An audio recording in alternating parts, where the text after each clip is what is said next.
I'm Maria Grasso, a producer of the film, Split at the Root.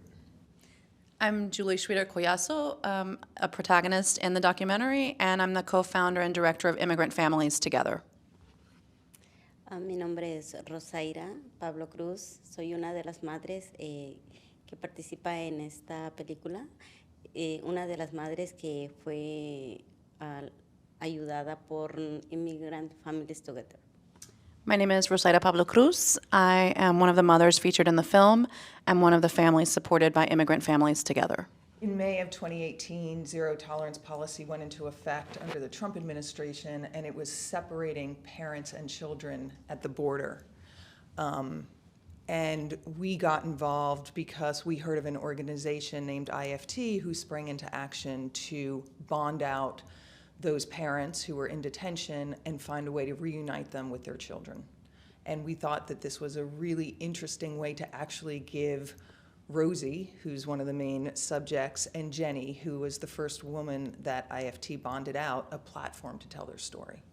Well, I did not intend to found an organization. I intended to help one mother and get her out of detention and reunite her with her children and provide an ongoing community of support as she went through her asylum process. But because there was such an incredible public response and the desire of so many people to be part of this, we were able to raise enough money to continue posting bond for mothers. And so it eventually became a nonprofit organization, and to date has helped over 124 people become free from detention and reunite with their families. And then we've supported thousands of other families through our border support and detention projects. Y fui separada 81 días de mis niños. Justo en el momento que yo entré, me separaron de ellos y ellos fueron enviados a Nueva York y yo fui detenida en una detención de Eloy, Arizona. Se llama Eloy y es Arizona. She says, I was separated from my two sons immediately upon arriving in the United States, and we were separated for 81 days. They went to a foster care facility in New York, and I was detained at a center called Eloy in Eloy, Arizona. I learned so much in the process of making the film. I was quite naive, even to the effect that the asylum process can take 12 to 24 months. So, you know, once the families were reunited, it was an arduous road to get to the hearing, and that was pre-COVID. So we got involved in August of 2019. And we're figuring out, you know, how to pitch the film and sell the film, and then COVID hit, which created, you know, so many issues and bureaucracy, and extended the timeline for families to be reunited and or to get asylum granted or not, but to just know what the road was that they were on and to have some kind of conclusion. So I think what the film demonstrates so perfectly is that this is not just a one administration issue. I think the Trump administration certainly implemented policies and carried out policies in a way that was visibly heinous, probably the worst expression that we've seen in our lifetimes of an enforcement of immigration policy. But that being said, these kinds of policies preceded him, and they continue today. And so it's a pattern of more than a century's worth of immigration policies that, in Rosie's words, are just not respectful to people as human beings. Sin duda alguna, las razones por las que una persona emigra son muchas.